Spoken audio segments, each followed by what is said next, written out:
I have 4 o'clock. I'd like to call this meeting to order. Could I have an approval for the agenda? Make a motion to approve the agenda. Second. All in favor? Aye. Let's stand for the Pledge of Allegiance. I pledge allegiance to the flag of the United States of America and to the republic for which it stands, one nation, under God, indivisible, with liberty and justice for all. Okay, do we have any public comment?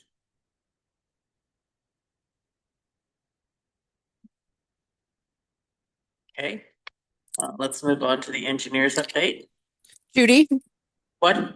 this is Jan Norris. I'm online. I'd like to make a public comment. Okay, Can you hear me? yes, All right, thank you.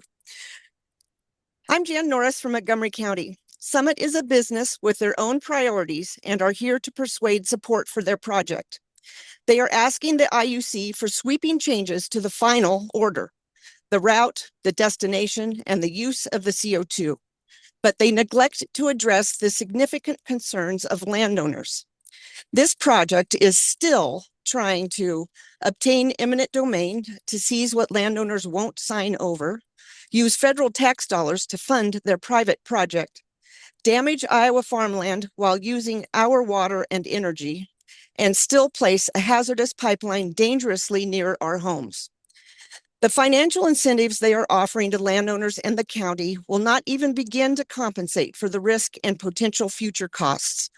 They are throwing us their spare change. These actions are a little sugar on a bitter pill.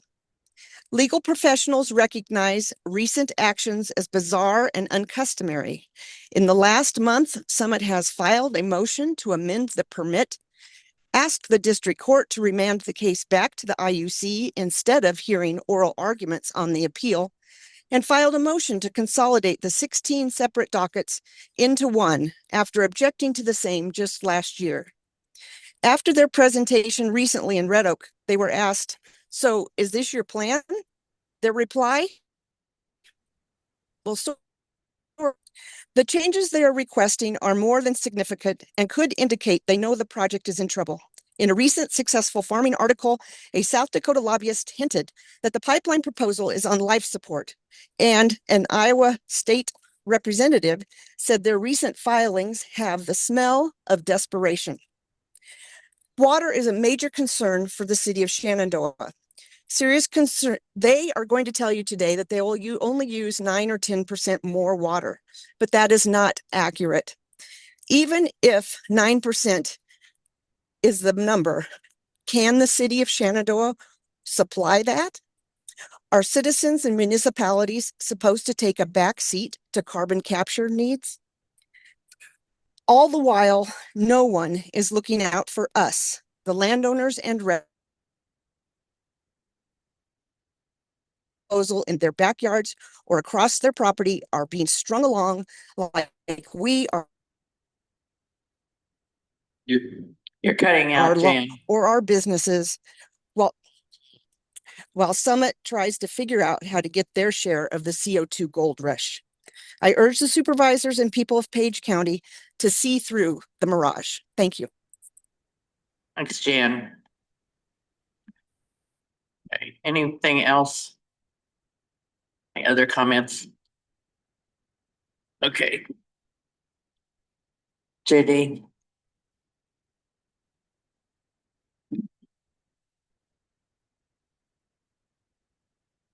Good afternoon, JD King, Page County engineer.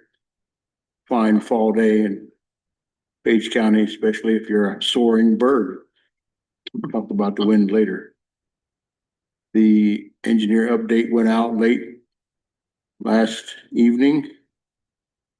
I had a piano tuner in my house for a while. It got delayed. The blades are out. We hauled rock with 2 belly dumps today. We're hauling dirt and riprap to K Avenue, where the road's been sliding into the creek, and we're trying to mitigate that. Silt fence got removed from the Essex Bridge. I'm sure the local farmers that farm that ground will be appreciative. And we had one more out on the pavement. The batwing was mowing. In the shop, they're continuing service on the tandems for winter. Had a couple of services planned for our motor graders, 3 and 8. With the winter coming, we do a checks on the tires we have in inventory and make sure the tires on the trucks, particularly the steers, are good for the winter season. I got a couple of calcium chloride tanks that will fill up sometime this week. We're continuing with paperwork on closing out the Essex Bridge. Silt fence was part of that. We got concrete placed on the wing post of the bridge that was crashed into a couple Fridays ago. And next Monday, the 27th, the guardrail people are scheduled to be in to replace the guardrail that was demolished in that crash. Over the weekend, we had a failure of a bridge on a field entrance north of Essex on D Avenue. I made contact with the owner on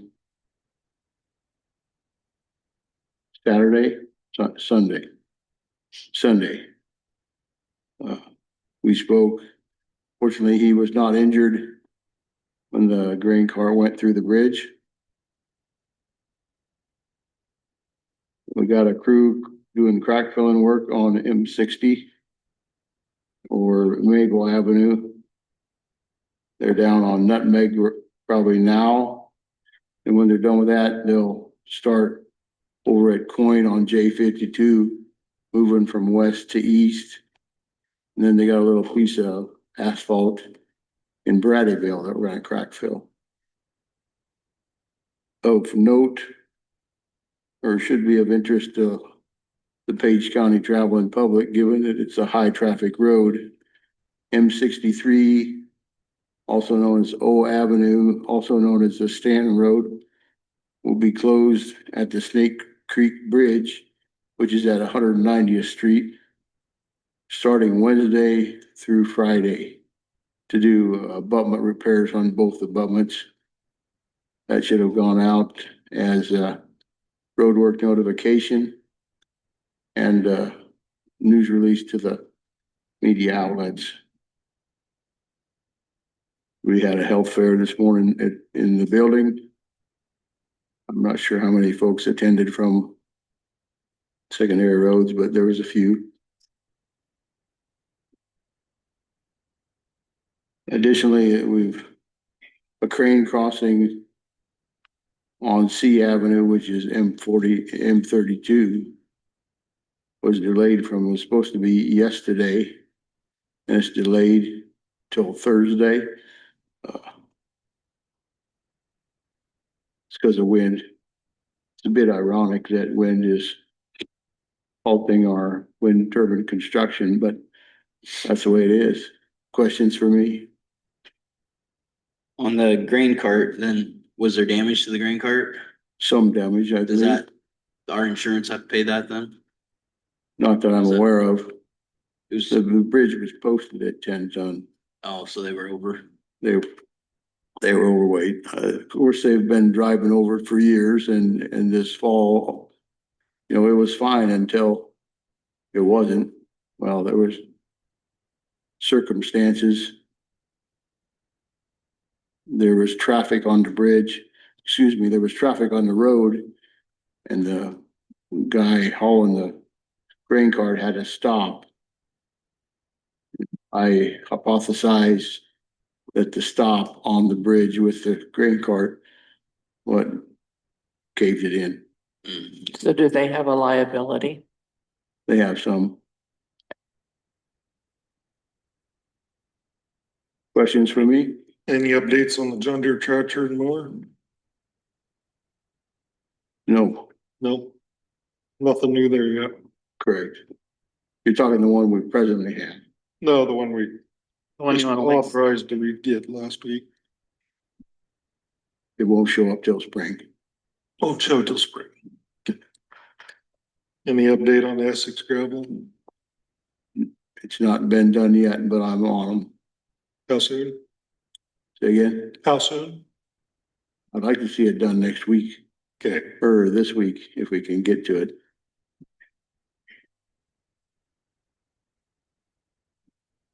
okay, we'll hold you to it. Thank you. Thanks, JD.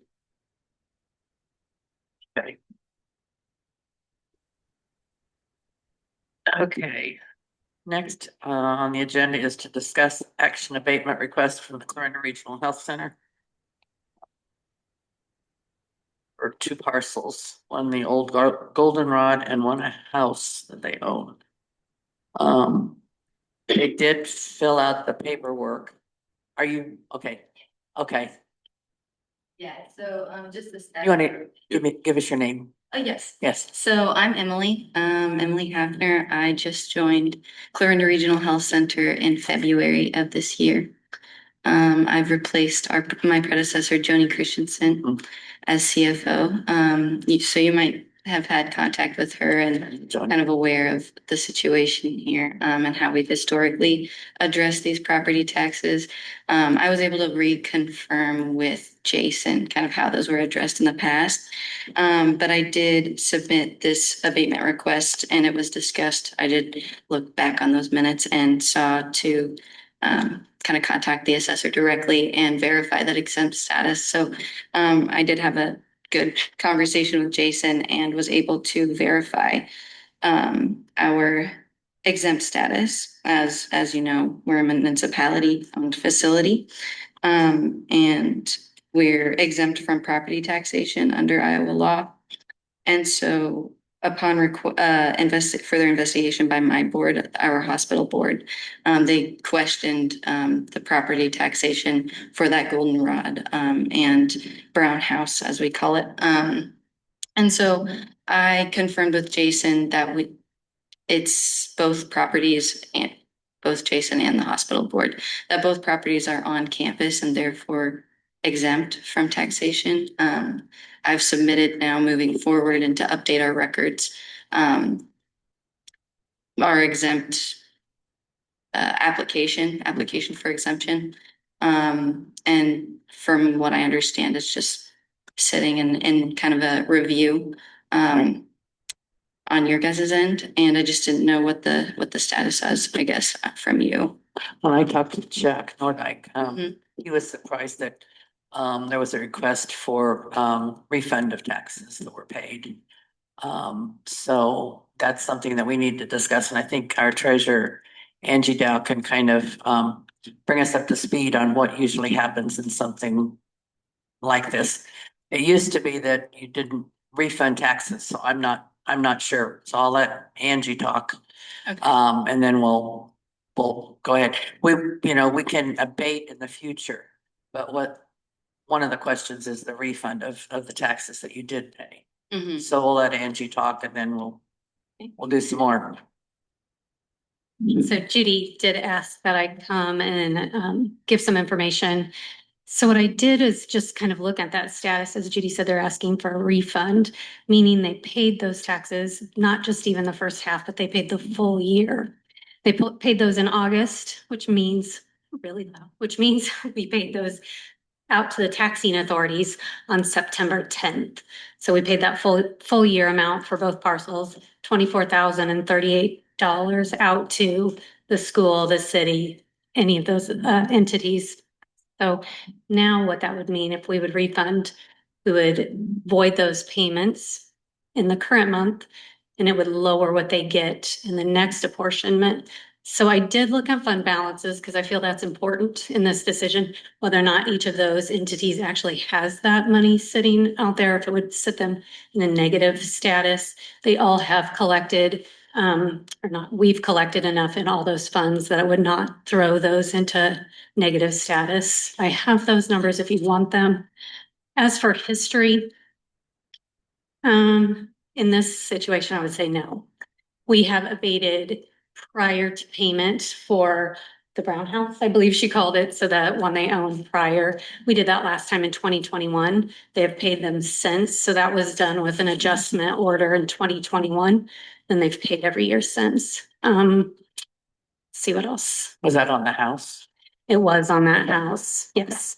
So that year we just abated the 1601, but we did not refund because they did it prior to payment. I think that's the tricky part. That is up to you whether or not we're going to refund something that's been paid. I can give examples of situations where we do that. One would be a tax sale. An investor purchases a tax sale, pays all those taxes and pays them for maybe multiple years.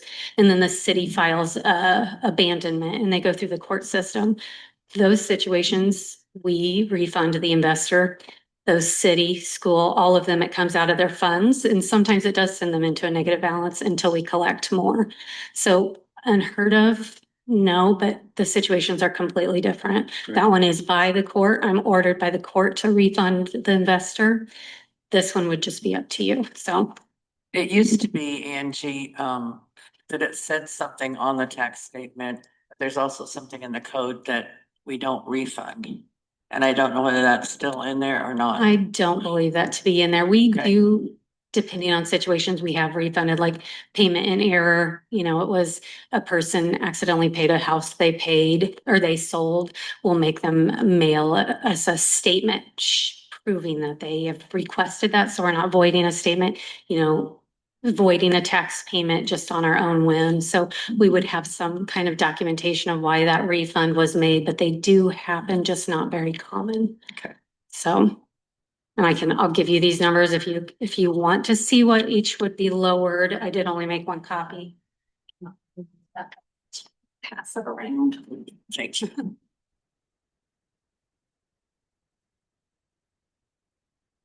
Yeah, there was 20,000 or a total of $24,038 that was paid.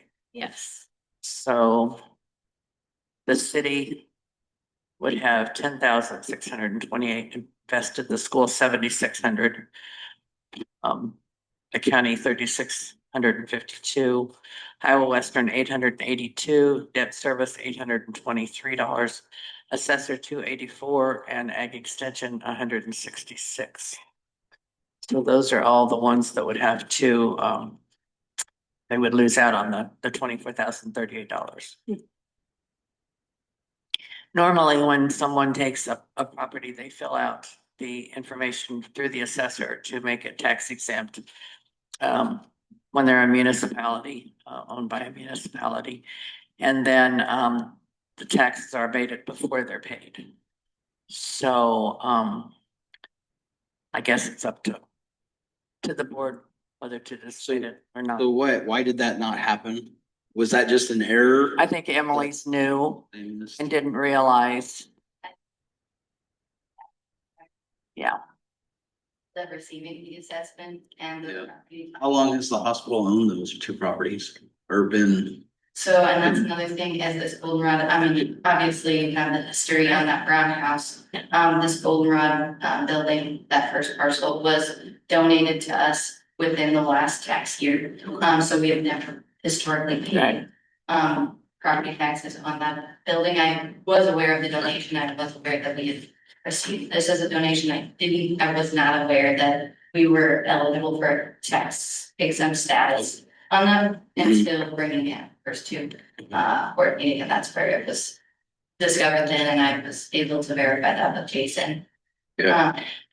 I've kept up with Jason and Emily was given the papers to fill it for tax exempt. And then I sent an email to Chuck and said, if somebody wants to come and speak to it tonight, then they could. So, yeah, the goldenrod was given to them, and that's the major portion of the tax. That's $20,416. The house is $3,622 as far as taxes are concerned. So it's up to the board to make a decision whether to abate and refund the taxes. And ideally, if I may. I want to get back up to them, Mike. Ideally, that those funds would be reinvested in the renovation of that property for clinical use. And that was kind of what I walked through with Jason as well, was the intention of that building as of now is for mental health patients, and extending more clinical services to both the Brown House and the Goldenrod facility. But largely that Goldenrod facility, we're undergoing those renovations now. It's kind of a construction period. So ideally, even whatever refund we would be able to receive would be reinvested into mental health for patients. And you do understand, did Jason tell you that you will need to do an abatement request for next year? Because what he's doing for exemption is for next year. Sure. So, yeah. Okay. It gets very confusing. That once it's done, it's done? Or do they have to do that every year? Well, once they are exempted, once the property becomes exempt, then they don't have to do that every year. But it's just, it has to be this year and next year. Yeah. Because it's for 26. And our taxes run 18 months behind, so, Yep. yeah. Correct. So they would have to continue to do that until.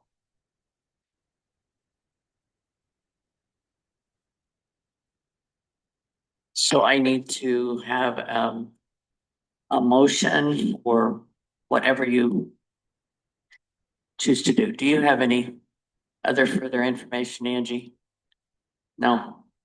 Not that I share anything. So Do appreciate, just that though, prior, like next year, we will get a tax statement. And so when you receive that, that'll be. Yeah. Yeah, you don't pay it. You don't pay it. Just come and ask for an abatement or send a letter asking for an abatement. Yeah. So all these entities that you've already sent the money to, how do you go about contacting them or to retrieve that money?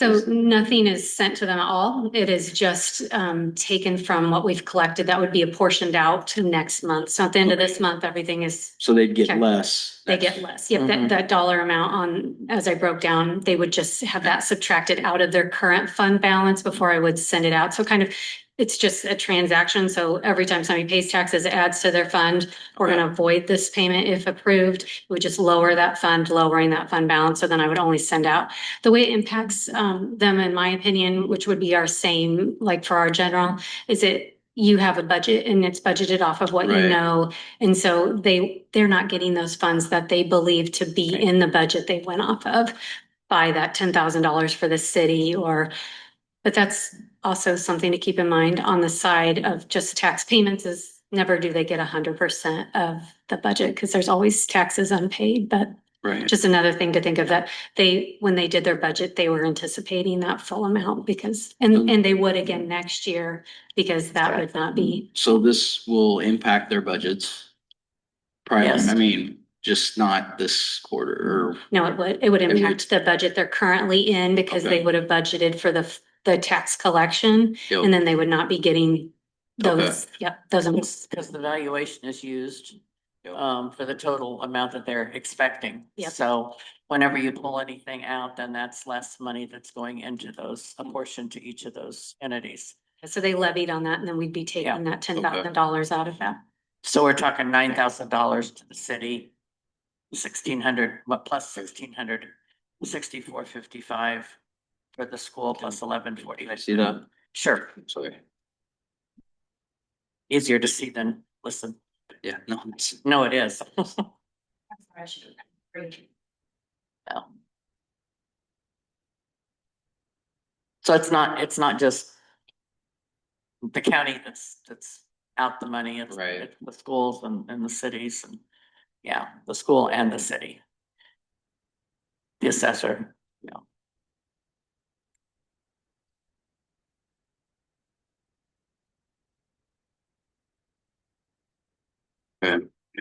did Brian want to say that? You know, see,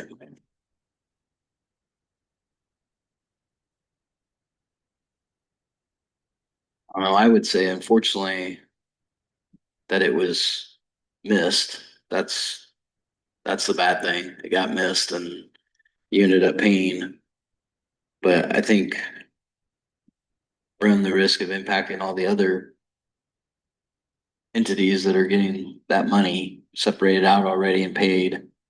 I don't know that that would be something that we'd want to do this time. I I would vote not to refund the money and just make sure that we don't charge them next time. But As Because we that's- both said, there So, will be taxes again Oh. run next year. okay, but But they'll not have they'll time ask- to do the abatement and not get. But it'll be the same situation as we have this year, except we received money this year. So they would still be budgeting off of that tax Mhm. asking. So you can still be losing that $10,000, say. But we just want to be refunding it back to the entity. Yeah. They're just not getting. It still impacts them the same way next year. Right. as this year, we remain. So the only difference this year is we've already collected it. Right, Then if you abate next year, it would be no different. right. They're not getting it this year. They're just, Yes, so it wouldn't have any difference if you did one year and not the other, then. That makes sense. yeah, but didn't she say that it's already figured into their budget this year? But it would. And it would be next year also. But- Yes, it will still be in valuation. It won't be Okay. exempt until the next year. Because Jason is. Jason changes it to exempt status. But Jason is on a different utility bond. for Right. collection, So Jason puts it in.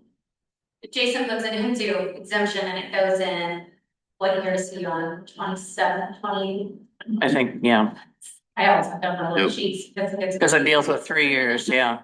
To me, I'll still be in the collection year, the year that he's done with comes to me next year. And so those are already going to be in the valuations.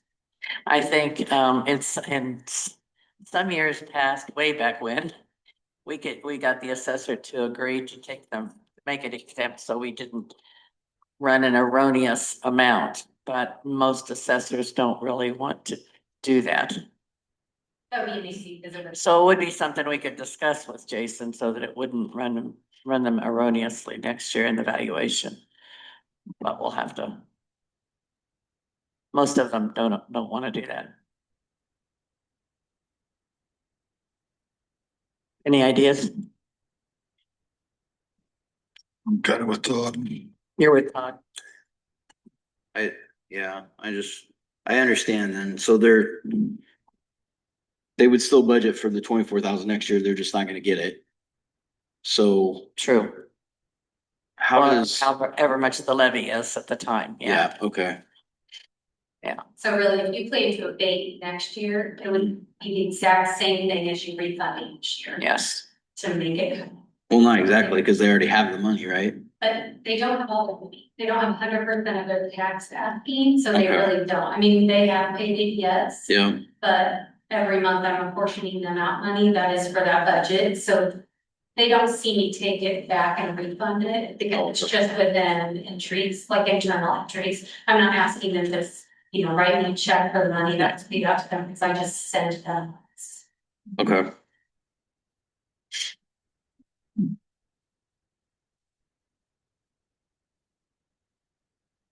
I mean, we could always do half.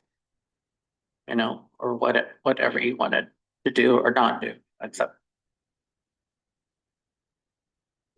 Here, fine. Even. Sorry.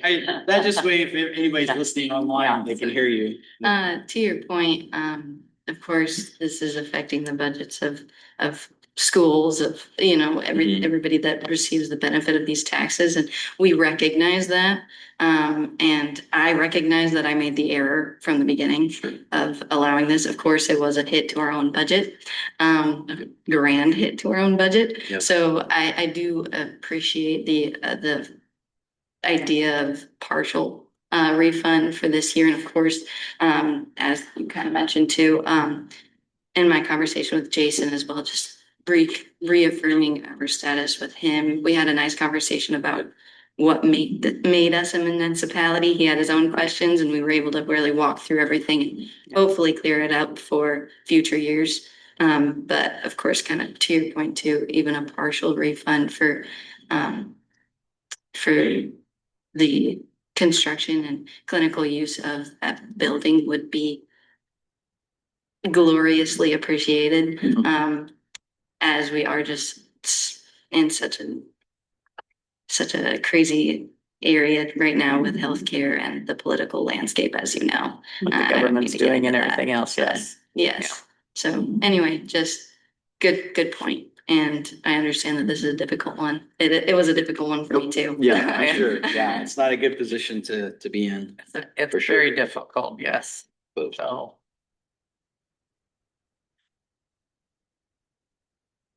I guess I just need a motion. I mean, if we went half, that's 12,019. Calculations, that's correct. Still kind of muddying it up though. I mean, I say either all or none, so, Okay, yeah, cause you're doing half, you're still doing basically the same thing, you're just Right, changing some numbers, all you're doing. yeah. Another thought, I don't even know if this is my place, but it does remind me of the Shenandoah pregnancy one that we just did. I don't know that it's a lot. did they That's pay? it, we did. I'm just gonna, I was just wondering, did they pay? No, They hadn't we paid. abated them. Yeah, we They were abated abated. them. Yeah, I don't They think the had not question is paid the it. abatement. Yeah, I think the question is, do they get the refund back? I don't have any problem with it being an abated property, which I totally understand that. Being a municipality and everything. but the thing of it is, The if they thing of it had is- come prior to paying them, Yeah, they did not Then we- ask. then we wouldn't have, we wouldn't have that. So, I mean, it was an error. Emily's new.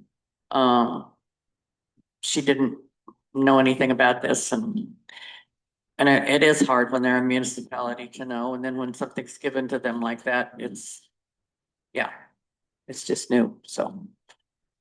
It's a learning curve for everybody. Just like it will be next year when you have to do it again, yeah.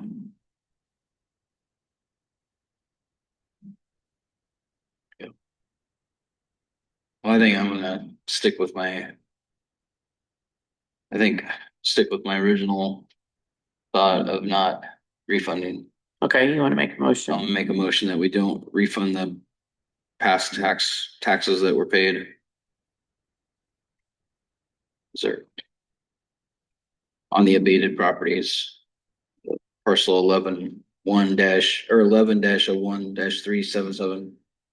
That's okay, we got it. You have to give that whole number. We've got the 225 West La Perla and the 323 West La Perla. So those are the two buildings. So I have a motion on the floor. Do I have a second?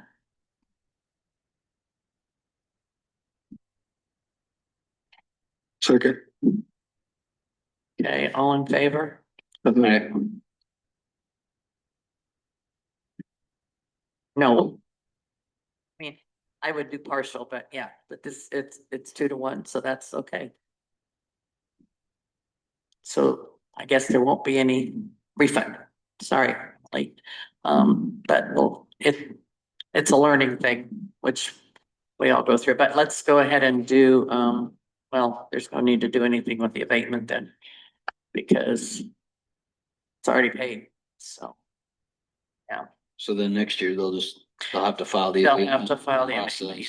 They'll have to ask for a request for an abatement. Okay. Okay, we'll move on to Jeff Curtis, Samuel's Group for a jail update. Good afternoon, everybody. How are we doing today? Good. Good. I know I can't quite agree with JD. I don't think it's a good day for soaring birds either. It's pretty windy out there, so sorry I'm not there. A little bit underneath the weather this afternoon, so we'll continue moving forward. But last week was a good week at the project. Stickler Concrete was able to get all the remaining interior slabs poured, which also includes all the recessed floor slabs for where we have our showers and our padded cells. They have a special trim off feature in the padded cells, of course, for the special needs folks will call them. So those end up being recessed down about 1.25 inches, and then everything gets built up to the finished floor level out in corridor. So everything was trending really nice. The Stigler team did a really nice job on all the flat work, so that's really awesome to see. We also had a delivery of metal studs for, in we'll call it the jail or the admin area, sheriff's department area, for the metal frame or steel studded walls. So those were delivered on Tuesday. The graphite team had crews on site doing wall layout. And then starting this week, they're starting the framing process also with that. So then the rest of the MEPs or our trade partners will come in behind them and do any of the in-wall rough-ins that are required, electrical, mechanical, controls and stuff like that. So again, that is processing or going really well. Cunningham team poured a what we call I'll call it a shoe base for the grease interceptor on the north side of the building. They did that last week, and then they're setting that to actual structure today. And then they'll do the rest of the plumbing hookups into that. So we're ready to go with that portion of that. So that's progressing well. They got a nice break on that. Electricians, O'Neill, have the transformer pad all prepped, ready to go for Mid-American's final approval before they can cast that in concrete. And then Mid-American in turn will come back and set that transformer. So that process is going quite well also on that one. Looking forward to additional stuff. We're finalizing the rest of the submittal process, rest of the detention doors and frames, getting final procurement dates when they'll be on site to make sure those are all trending and tracking like we need those to do also. Above ceiling, main plumbing mains are ongoing as we speak. Everything that's hanging from the precast and what we call a trapeze, all the water supply lines, water return lines are all being taken care of there also. So that's going quite well. Upcoming events, last week also we had, I do believe, let me do a quick number in my head, 5 or 6 folks from Atchison County, just south of y'all, come down or come up and take a look at the facility. Very impressed with the building that the county is getting. They're looking at potentially doing something on a smaller scale for their county down there. So Sheriff McCalla was there for a little while, and then unfortunately duty called for him. But Tony was on site, and we did a walkthrough and answered a lot of questions for those folks. So again, that seemed to be going quite well for everyone. Other than that, again, we're having a safety lunch for everybody tomorrow on site for the trade partners. The morale at the project is doing really well. Everybody's playing nice in the sandboxes, we'd like to say. So we're very happy with that. What do you guys have for questions for me? Disappointed because I go down and I look and now it's all inside and I can't see anything. Well, You're here's working what we can do. They're sticklers getting ready to pour the what we call stoops at the main entrances, and then we put the concrete caps on top of those for entrance getting into the building.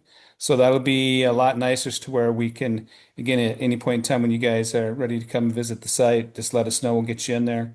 With those being a finished product, we'll come in with some protection on top of those. It'll be like an insulation board and then some plywood to protect the overall concrete surface. But it's a good idea to get those in, especially with the winter months coming in, so we can control the interior on that. We will be bringing down our temporary heating units. I do believe there are 350,000 BTU interior heaters, indirect fired. We'll get those installed, start tempering the building. That way we're ready to go for sheetrock installs to help maintain the schedule. So again, everything's trending really well. Any worries and concerns that we have right now? Of course, we're still any of the specialty items, especially when it comes to the detention stuff. That's why we're pushing JTA Builders, aka WDSI, getting lockdown delivery dates so we can make sure those are falling within the schedule. And if we see a little bit of push on that, we challenge them. And then we also go look at any other necessary needs and procurement so we can maintain the overall project. So again, everything seems to be doing quite well. Any questions for me? I think it looks great. How are we looking for the budget? Still pretty good? Still Still trending and tracking really well. good? Okay. But the only thing that I could possibly potentially seeing we have funds set back for that. We're still waiting for the final number from Alliant for that natural gas hookup. Again, it seems to be stuck in committee. I'll reach out to Lonnie again tomorrow from Alliant to see where he's at with that. And I know Tony was working directly with the supplier when it comes to the EIN network, so we also get that allocated into the contingency. Generator components, of course, are being bought out of the contingency, which we originally had slated, and those products are being delivered as we go. Also, big news today was some of the electrical switchgear units, some of those components were delivered on site today, and they'll be put into the building also. So everything seems to be progressing really well. Great. Sounds good. So is the best thing to call Tony or somebody if we're gonna come out? Or what's? Nope, or I would, just if you show could, up? if you want to call Tony and then actually call, I can, all the contact information. Are you folks actually getting into Procore by chance? Have you guys been Yep. able to do that? Yep. Look at My all phone the, number's in there. Mac McKeever, he's our young assistant PM that's on the project, and Brian Schindler is our superintendent. Typically, Brian goes home late on Wednesdays, and then Thursday Mac is on site. And then typically, I'm usually on site on Friday, or we flip flop those days. So, at any point in time, just reach out to one of us. Either give us a call. My phone's always on 24/7. If I don't answer right away, please leave me a message, and I'll make sure I definitely give you a phone call back so we can make that arrangement. Okay, great. but it'll be Okay. good to walk through it and see what rooms are what. The pictures Exactly. are, Now, especially with the interior framing going up for the a lot of the areas that we had the steel stud framing, masons will be back on site starting again next Monday, starting to lay up the rest of the masonry walls. So everything's really starting to take off hot and heavy. We've got, of course, temporary lights installed, so it's really nice. And then, of course, with that being all hardscaped in there with the slab on grades, easy walking, a lot easier to keep things nice and clean and swept up, and nice looking project. all very good. So yes, thank you, Jeff. We appreciate it. Okay, thank you, folks. We'll talk to you soon. Yeah, thanks, Okay. Jeff. Thanks. Bye now. Aye. Okay. Our next agenda item is Mid-American Energy, an update on the wind project. Hello. Hi, Jeff. John. Hi, John. Hey there. Hey everyone. So our final large delivery of the project is coming in this week. We're planning on that Saturday. It's a transformer headed for the substation. So that's the last big delivery, I think, for the whole project, for that matter, not just in Page County. But Page County specifically, we do have 7 wind turbines still left to be topped off. So we're getting close, though, on getting that all fully constructed. In fact, we think that the last turbine will likely be topped off by Halloween. So that is 10 days from now. Kind of crazy. But yeah, there will be a little bit of traffic that first week of November still yet. But I know that as of today, there should only be 2 more crane crossings in Page County. I'm sure some people are excited to hear that. I know those aren't the most convenient things sometimes, but there's only 2 left. One of which is Thursday, the 23rd, is when we got it tentatively planned. That's So, the one for C Avenue. I Is that- believe you are correct. I had it pulled up. I think you're right, though. Okay. So, sorry, I'm checking that right now. Actually, yep, C Avenue between turbines 14 and 15. So, Okay. what else? We got some of the smaller cranes already leaving Page County. So, as that continues, we will continue to coordinate with JD about turning these roads back over with his guidance. But yeah, by Halloween, should have the last turbine topped off. I can't believe that. But any questions for me? You, just one that I was thinking about, for our agreement with when we settled and had an agreement, we had settled to have certain turbines were gonna be smaller maybe than some of the other ones, due to their close proximity to residents. Do Okay. you know, I'm sorry, I don't have the information on which ones those were supposed to be, but do you know if that did happen, or if you recall them putting in different sized ones? Or Yeah, that's all in the building permits. and Okay. JD approved those. I'd have to look at them though, Okay, to I'll tell you which go ones are back which. and look for that and I'll send that to you. That information of what turbines they were, so that Okay. might help look that up for me. Yeah, it's no problem. I know there were a couple different types of, or a few different even types of turbines that were used on this project, but I couldn't tell you off the top of my head which ones are where. Okay, What's the specific question? Just because we are aware of that term in the settlement agreement and we did apply for the building permits in accordance with that, and that is what was constructed. So what specifically are you looking for to confirm that? I just wanted to confirm that that did happen and occur. That's. Yep. That was, I was just, didn't want that to be a miss. And all of a sudden they're bigger than what we'd agreed upon, Oh, no, so. not at all. Yeah. I'll still send that just to verify, or you can send me verification or whatever. I mean, I guess you guys are gonna know what you put up Of course, better yeah. better than I will by looking at it, so. Sure, yeah. Like I say, I just don't have it sitting in front of me is all. Okay. But yeah, of course, no, we complied with all that. Yeah. So are you just wanting a statement that says, yes, in fact, that is the turbine model that was built there? Yeah, that would be fine. You could email that to me if you have those. Okay. Yep. Thank you. Thank you, Kelsey. You bet.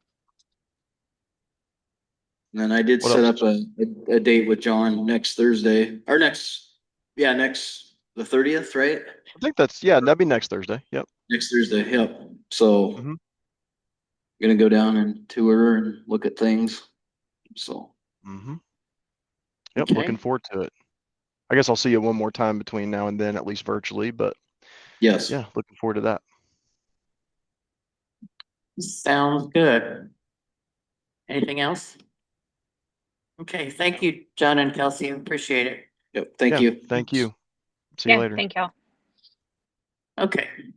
Next, we have Andrea Gomez with an opioid presentation, and Andrea works for Wabansi.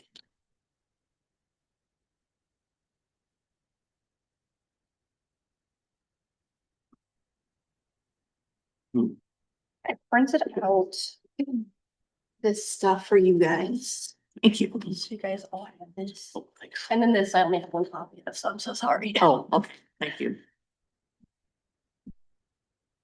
Okay. I'm going to try to keep this, not make this confusing, I guess. So this is the PowerPoint, obviously. This chart I made is kind of, I guess, summarizes the requests. And then this over here explains how they tie into this document, which I got from the Attorney General's website about what they wanted the money to be spent on, I guess.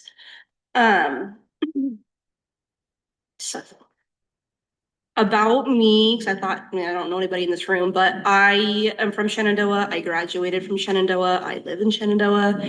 I have a bachelor's degree from Peru State College. I am currently enrolled in a dual degree master's program at the University of Nebraska, Omaha. I am going to finish in December of 2026. So I'll have 2 master's degrees in social work and criminology. I became a temporarily certified in alcohol and drug counseling in 2017 and then became fully certified in 2019. I've worked at Wabansi for 6 years in 2 different departments, which is community support services and integrated health home. After I graduate from UNL, I will have a licensure as a social worker so I can do therapy. And then I'll have my criminology degree. So I feel that that makes me uniquely qualified to head our new program that we are starting. And this also means that I'll be a co-occurrent provider. Oh, sorry, I forgot to tell you next. So Wabansi Mental Health Center has been providing outpatient mental health services in the community for over 40 years. We also offer med management, therapy, community support services, and peer support. Our IHH program, which I am employed in currently, was recently forced to close due to a state decision to close these programs statewide. So this has been pretty devastating for our agency and the clients that utilize this service. This also means a huge loss in revenue, and we had to cut down some staff positions because of that. So Waubonsie asked me if I would get this new program going for the substance use disorder treatment services because I worked in it before. And I did all of the paperwork, submitted it to the state, and then they got back with me on approval. And we are now licensed to provide outpatient services for juveniles and adults. This is obviously a much needed service in our area, and it complements our current services. So our starting point is offering services in the Clarinda office, and we're hoping to expand to our Red Oak and Shenandoah offices. And I believe that because we are already a mental health provider, that being able to provide services for substance use disorder treatment is really important, because when you treat those conditions together, it improves patient outcomes. And this is just something that I'm really passionate about. So I have broke up my requests into 3 different categories, which is client direct services, workforce development and support, and just like other. And so on the client direct, I had some requests for purchasing curriculum because there's a specific evidence-based curriculum that I would like to use. Supporting transportation to treatment. So I looked at how another agency might do this, and I've seen like other places in Iowa, they limit it to one $20 gas card per month. And the way that I would set this up would be if somebody maybe lives in Shenandoah or Essex and they need to get to treatment in Clarinda, since we're only going to be offering it in our Clarinda office, those would be the people that I would support giving a gas card to, because gas isn't cheap, and obviously we want to support people getting treatment. Providing wraparound services, so we kind of already do that with some of our other programs. And then the SBIRT screening services, so that's screening, brief intervention, and referral to treatment. I'll talk a little bit more about that later. The next section is the workforce development request. So funds for staff development and training, retention or sign-on bonuses, fees for a new counselor being certified. So I'm certified. I have somebody else who wants to be certified as well, but it is like $400 to do the testing and application. Because I'm already certified, I can supervise that person's hours. But the next thing I talk about is the supervision cost. So if I wanted to get to the next level of certification, I would need to have somebody supervise me. And currently at our agency, because we've never offered this service before, there isn't anybody to supervise me. So if I could find another person in a different agency to supervise me, my request would be for the funds to be like Waubonsie to share the cost with whatever funds are approved or whatever.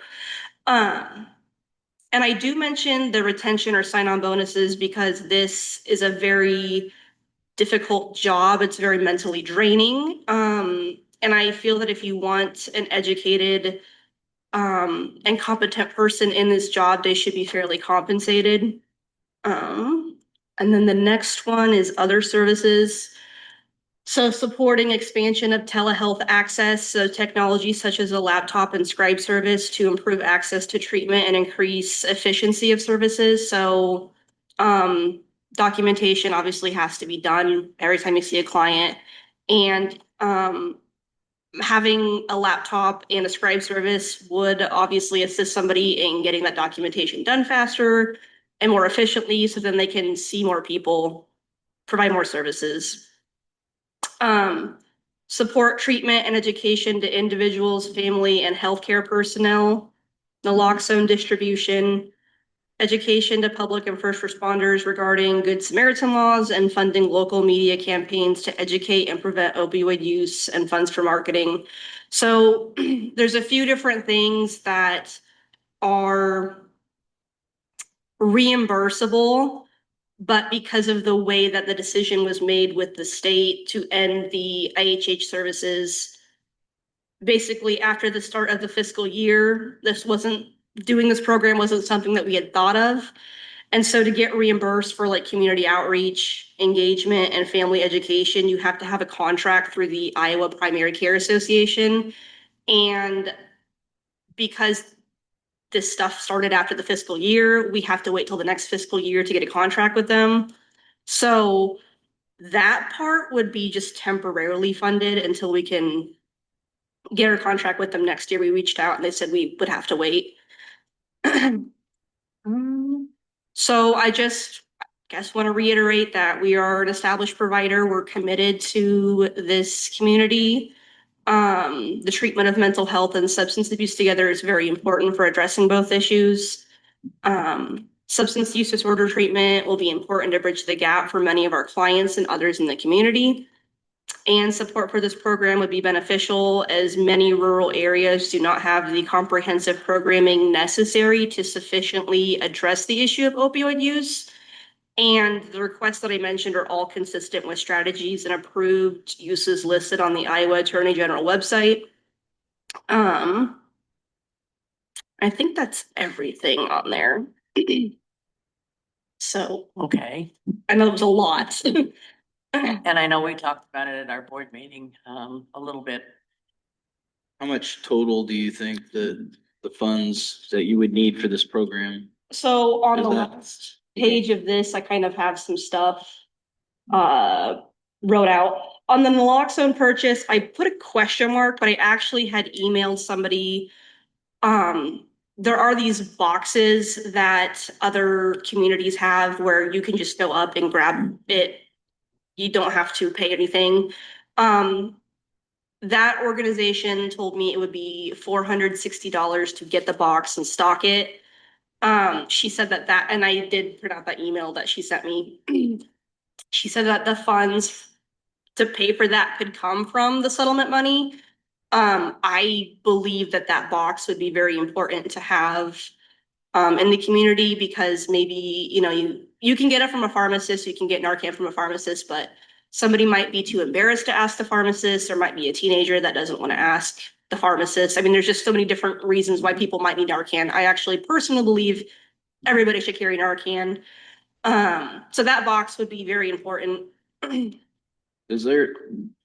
Seems to me like I thought the EMA had like a bunch of Narcan extra or something is that something you could work with them to? Yeah, the box, I don't know how, I guess I'd have to ask her about how I don't we know get if you've that talked box. to Jill or not, but. Yeah, I just wanted it to kind of be in a neutral area Okay. of the community so that nobody feels weird going up and getting it when they need to. Yeah, okay.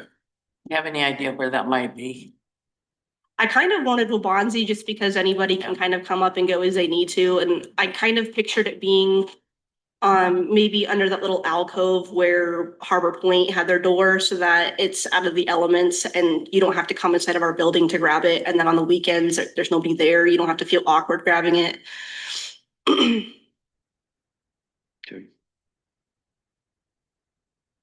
Everything is new these days with the changes in IHH. And so it's like Waubonsie is trying to come up with some new programs to help people more than some of them that were cut, some of the services that were cut. So, Yeah. yeah. So you don't actually have a total here. I don't have a total, but I kind of listed different amounts. Right. Yeah. Okay. And it would depend on how many patients you actually had. Yeah, so on the other Yeah. services down here at the Mhm. bottom, I listed what the reimbursable rates were if we would have had that contract with the Iowa Primary Care Association Mhm. for like some of these things that I said that we could probably get on next year.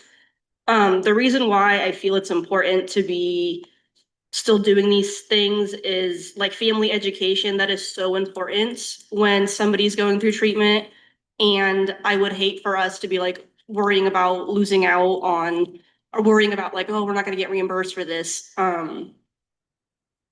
because of the way that the fiscal year started, and they ended the program, all that stuff. So, and then the Esper especially, because that would have been reimbursable for maybe people that don't have insurance or don't qualify for Medicaid, and screening somebody that, I mean, that's obviously that's really important, and doing education and outreach with other providers like the hospital or other mental health providers on maybe recognizing when to do screenings, doing that education. Those are things that would be reimbursable had we had that contract. But again, we wouldn't have been able to because this all happened after the fiscal year started. So once the new fiscal year starts, will your service be reimbursable, some of the things? yes. So this would just be a startup Yeah. type thing. Yeah.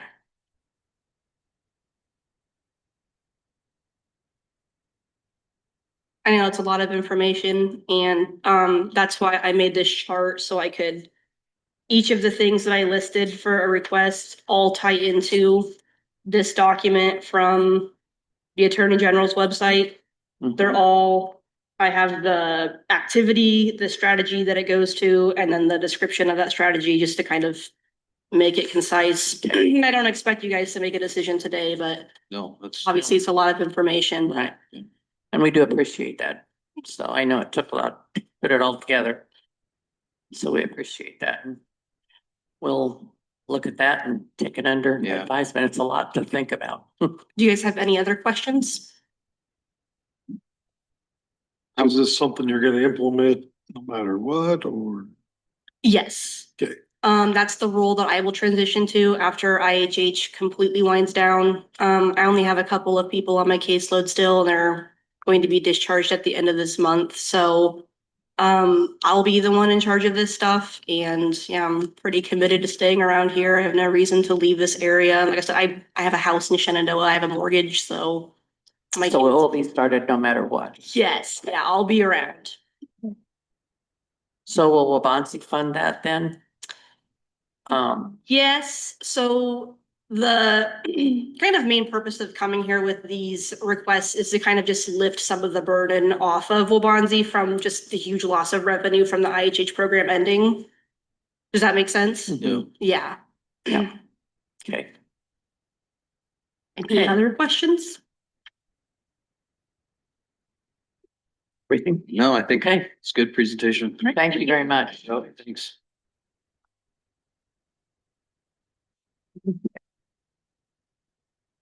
Our next presentation is from Kaylee Gibson from Summit Carpet Solutions.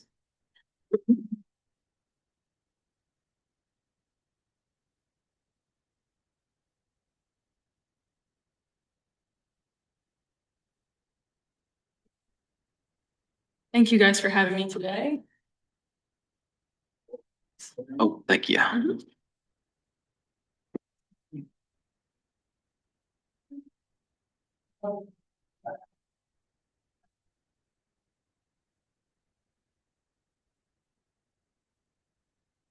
All right, it's been a while. Yeah. I'm glad to be back. So I put a new business card in there for you guys. I think the last time I was here, I was Lane Burrell. I am now Gibson, so I got an email change, but you guys can always reach out to me if you have any questions. So my purpose for being here is to give you guys an update on the project, where we're at. You should have been getting some emails, a couple of them, one announcing our new management. We do have a new CEO. His name is Joe Griffin, and he brings 40 years of experience in the pipeline industry, as well as a whole team with him, with a lot of experience. So along with that comes our community and landowner partnership program, which I'm going to go through tonight. And also open houses. We've done quite a few different, we've done safety tours, which are kind of similar to our open houses but we just focus on safety.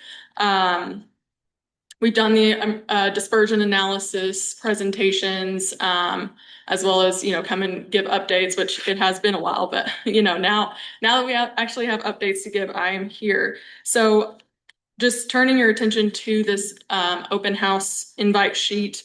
I think the closest one to you guys, actually, I know the closest one to you guys is going to be this first one on November 10th in Red Oak. And that's from 11 a.m. to 1 p.m. And really the purpose of that is for landowners, community members, board of supervisors, anybody who wants to come in, meet our new management team, as well as, ask any questions that they want answered. We will also have land agents there, or some of our land team will be there, so we can pull up different parcels and things like that and look at them with people if if landowners come in. So we'll continue to do things like this as the project progresses. We'll probably do some more safety ones as well. But just turning your attention to this sheet. This is the second email you guys should have gotten from us within the last month. There is a full detailed landowner and community partnership program. But I'm going to focus on the 7 commitments that are listed on this page tonight.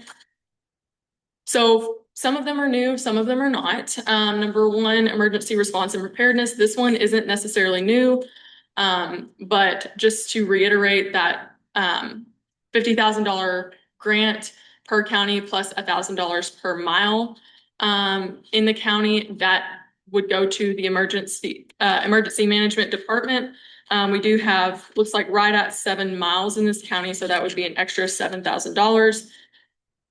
Important to note that this is in addition to all emergency response equipment that would be needed to respond to a CO2 pipeline rupture.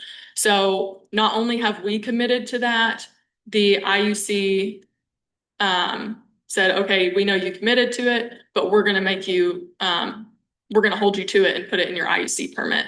So that's something that was in there when phase 1 was approved. We have, I know Jan mentioned the amendments. We have applied for some amendments through the IUC, one of them being nothing to do with emergency response, one of them being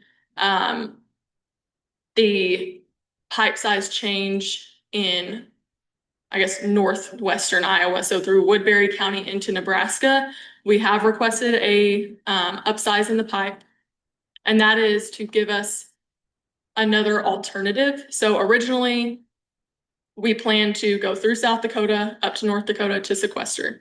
We're still looking at options of doing that. But we also wanted to give ourselves, since we're already working on phase 2 anyway, and we still have a whole nother permit to get, give ourselves the opportunity to go west into Wyoming. So that is another option that we're looking at now, is going through Nebraska into Wyoming to sequester. Once we have made a decision on that, I'm sure I'll be back to give another update and let you guys know. But just to address the amendment, that is the main purpose for that. Moving on to public awareness and open communication, kind of touched on that with the open houses. That's where those come from, as well as me coming back and giving updates, hopefully more regularly now. Hopefully we have more updates in the future. And then once we get to construction, I hope to see myself like, Mid-America over there giving you guys updates on how construction goes as well. If it's not me, it'll be somebody, so that is our plan. And then also like to point out, just if anybody is online, the open house invites that I referred to are also on our website. So anything I'm talking about here today, the full community and landowner partnership program, open house invites, is all on our website. Next, getting into the kind of newer information is the landowner commitment. So first of all, I'll say the first half of this is not new. The second half is. As far as that first bullet point, we will provide a statutory or 72-hour survey notice, and we are providing a $500 survey payment. We are also now offering flexible easement options. So originally we only offered just a lump sum payment. Now we have 3 different options. Number 1 being a lump sum, which this is the new lump sum, which is a little confusing because it's actually 3 payments. So 1 payment immediately, 1 payment when we get our permit. So if the IUC permit is approved, and then 1 when we go into construction. Landowners can also opt to have that payment split up over multiple years. So that would be the annual option, or a payment option that is linked to our owner's financial distributions. So that kind of makes them like an investor in the project, but without, or like an owner, but without the liability of like the business goes under or something like that. They are not attached to it in that way. But with the success, if any time our owners or investors get a financial distribution, that landowner would also share in that. And that's something, those 2 were heavily requested by phase 1 landowners. So that is why those were added. The next portion is the annual stakeholder payment. So payments to landowners. We will be paying 25 cents per foot per year to all landowners. This could go up to 50 cents per foot per year if we get 100% voluntary acquisition in the state. Moving on to county commitment, very similar. We will provide a 12.5 cents per foot per year to the county, scaling up to 25 cents per foot per year if we get to 100% voluntary acquisition. And there are other markers in there as well. If you look at the full program that was emailed to you, there's a marker at 80% and 90% for landowners and counties, but just an important distinguish or difference in those. The landowner payments are based on, well, first of all, you get that baseline payment no matter what the acquisition is. But those markers to make that payment go up, the landowner is state acquisition, the county is based on county acquisition. Then our construction commitment, that has not really changed. We want to prioritize union and local labor. Obviously, this is a very big project. We will probably have to pull people from out of state, but local and union will be first and foremost. Our contractors are going to be pre-qualified, and we will comply with the agricultural and environmental mitigation plans.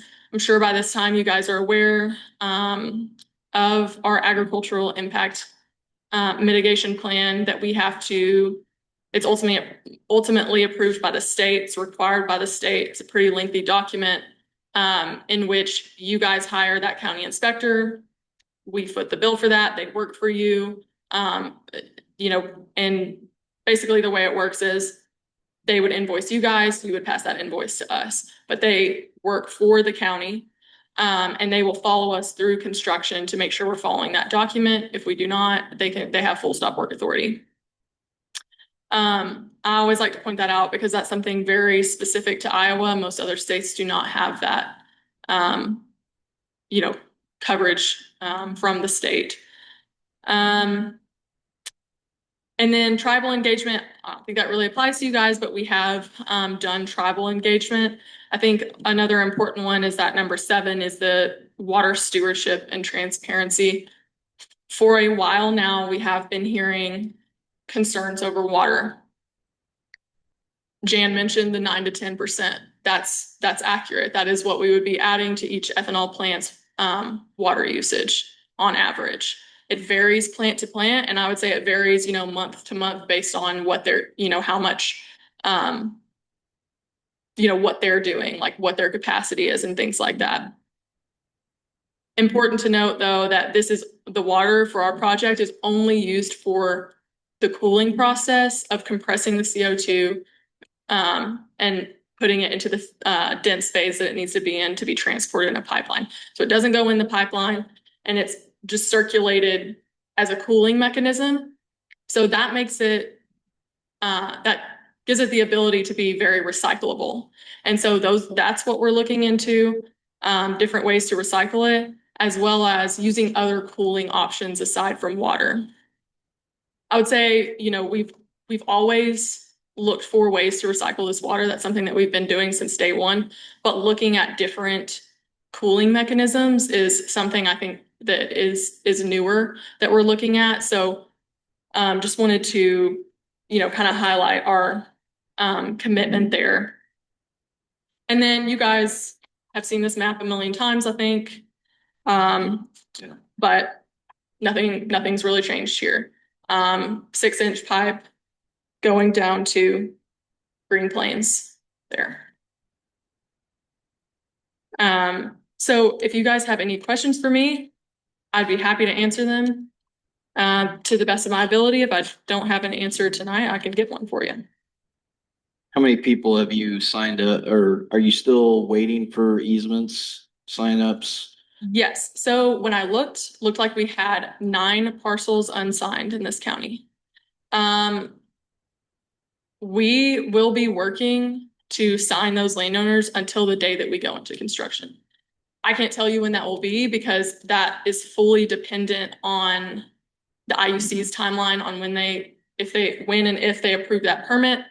But we will be working with landowners until the very last second. And then you're willing to use eminent domain to take it?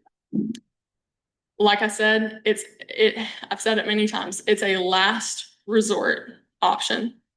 We do not want to use eminent domain. It's a pain for the county, it's a pain for the landowner, it's also a pain for us. So Yeah, it's not a good look. No, it's not. For you guys. So that is why, in phase 1, we got up to 75% voluntary acquisition. I think with more time, obviously, we would get higher than that. I think that we can, where the issues arise is when people won't sit down and talk with us.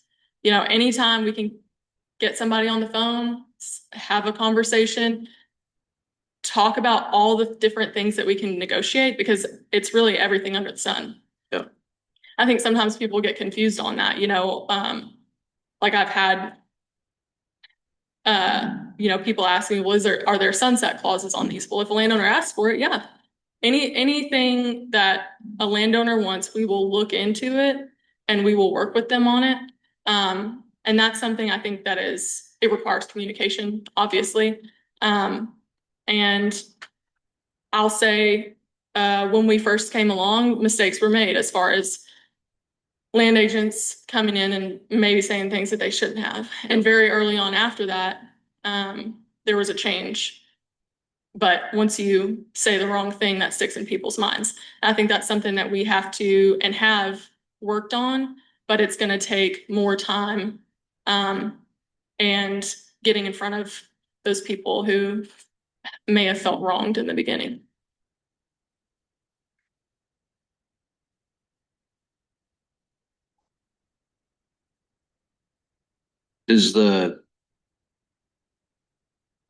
How are you sitting as far as in Fremont County then? Because part of it goes over there.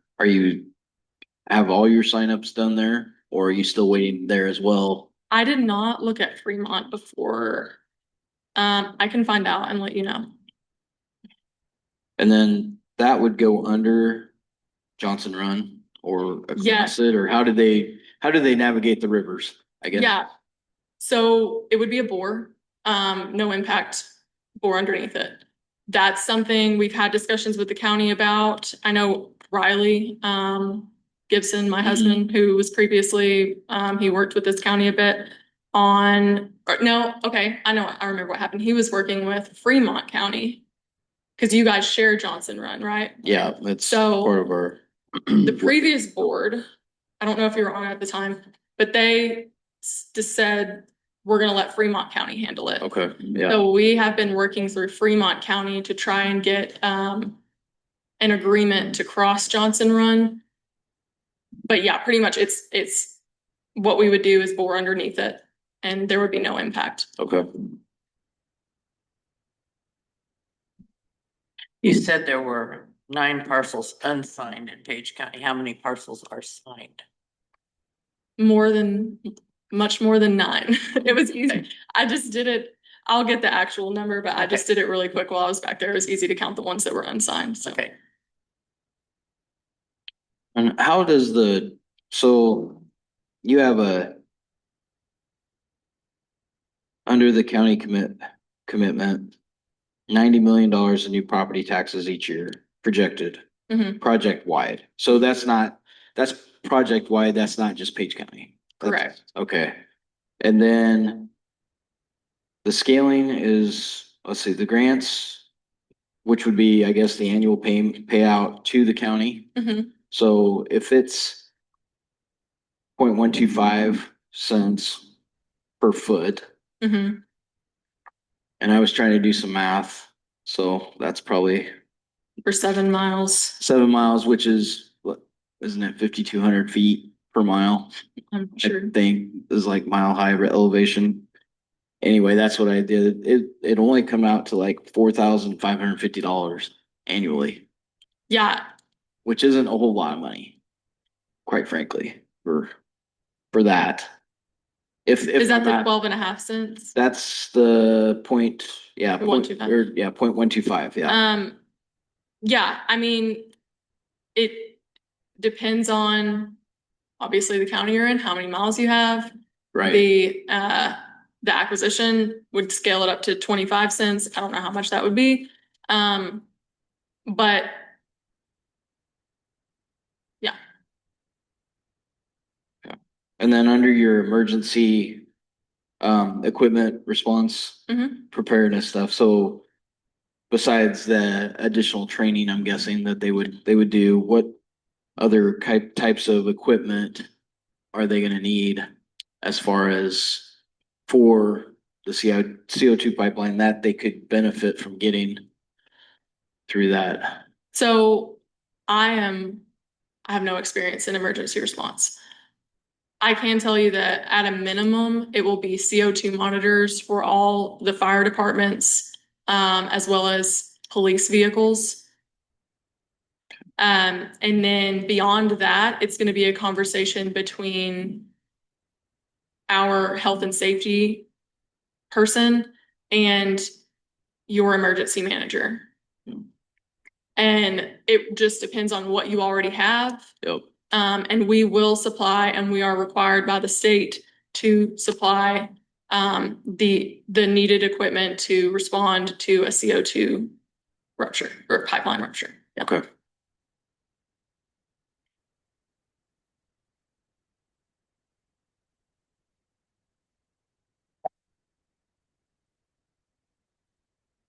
You have any other questions? I don't have any other questions. Do you have any? No, I'm good. Okay, Bro. Brian? Nope. Okay, I guess that's it. Thank you, Kelsey. Thank you. Thank you for having me.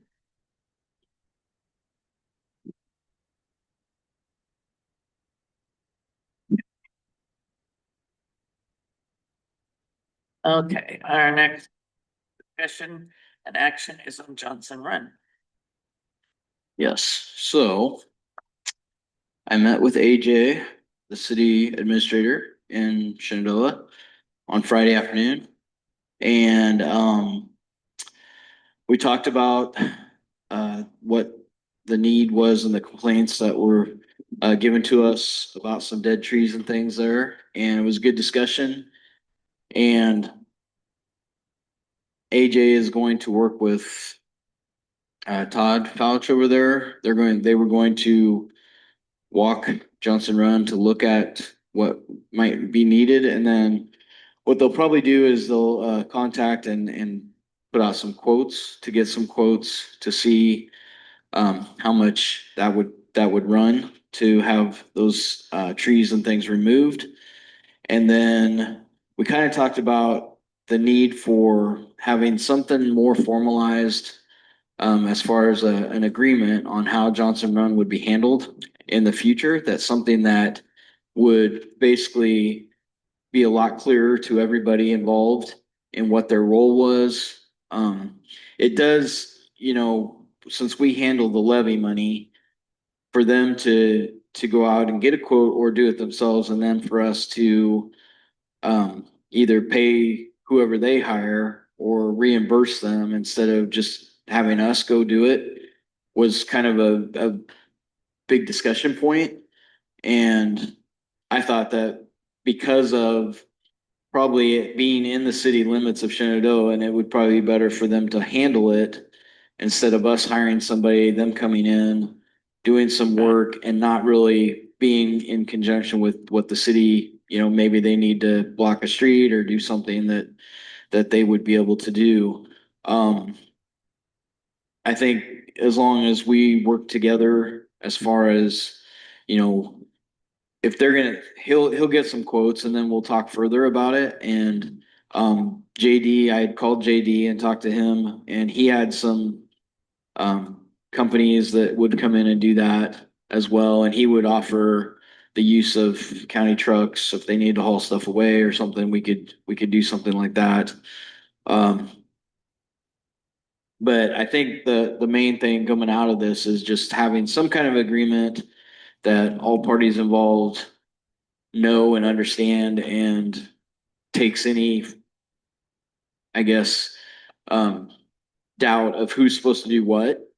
As far as, I printed out everything that Judy had given me on the previous years that they've done this or had something happen that they did, and usually it came down to reimbursing the city. But I think that was late 80s, early 90s was the last time I think anything had been done. Yeah, I think the last thing in our drainage book was 2018, so. Yeah, so. And that wasn't, trimming trees, so, yeah. Yeah, but. So anyway, it was a good meeting. We, discussed quite a bit of stuff. Like I said, for right now, they're gonna go get some quotes. We're gonna see what kind of costs we're looking at. And whether, it's not debate that it's gonna come out of the levy fund. That's what the levy's for. It's just, do we, pay the company or whoever gives the quote and agree to that, or do we let them do it and then reimburse them? And kind of feel like we're playing middleman a little bit. It's really kind of strange because part of it is the city, and then there's the middle part that's property owners, and then it goes into the Right. county. And So, yeah, I think that's a good idea. If we have something in writing that can be followed between the two counties, that'd be great. yeah. And the city, Yeah. yeah. And so I think we're committed to doing that and getting Okay. it So you'll figured work out. with So, them and do. yep, Sounds good. yep. So, Okay. Yeah, because we had, talked to Fremont County, and they said just have them do it and send the bill and whatever, but. it's not Yeah, always a 'cause good really- thing, so, yeah. on the other side of 59, then Fremont County has it. And so, Yeah. yeah, And not knowing, not having walked it, I talked to Jim Richardson because he lived in Shan, and he'd walked it with Maury Rose years ago. And Right. so they knew exactly what's what and what's the property owner and what's the county. So I'm not aware with the city. And since you live over Yep. there, that's a good Yep. point. sure. So, Yep. yeah. So we Okay, will so we continue just to need work on it. that. Yep, Okay. so they're gonna work on quotes, and once I have some of that information, we'll get back to the board. Okay, and then we'll set up guidelines for who does what in the future. Yeah. Okay, sounds good. Okay.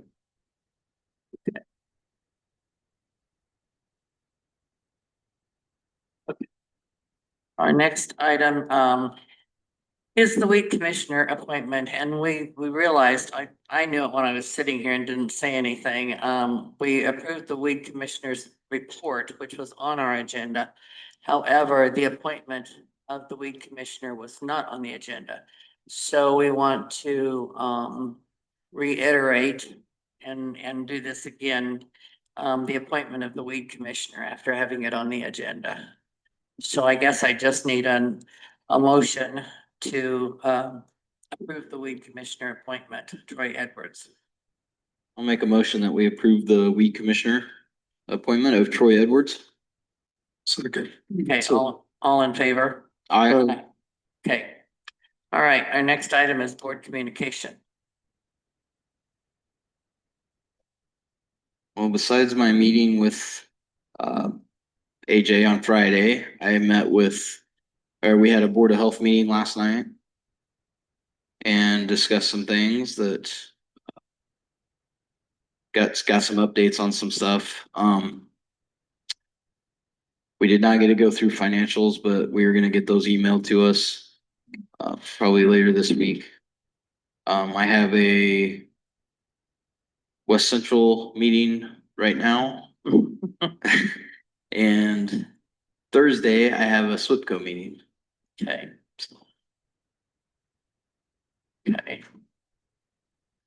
Okay, and I had a fourth judicial, or juvenile, excuse me, juvenile, meeting last week. Council Plus. Okay. Our next item is to approve claims.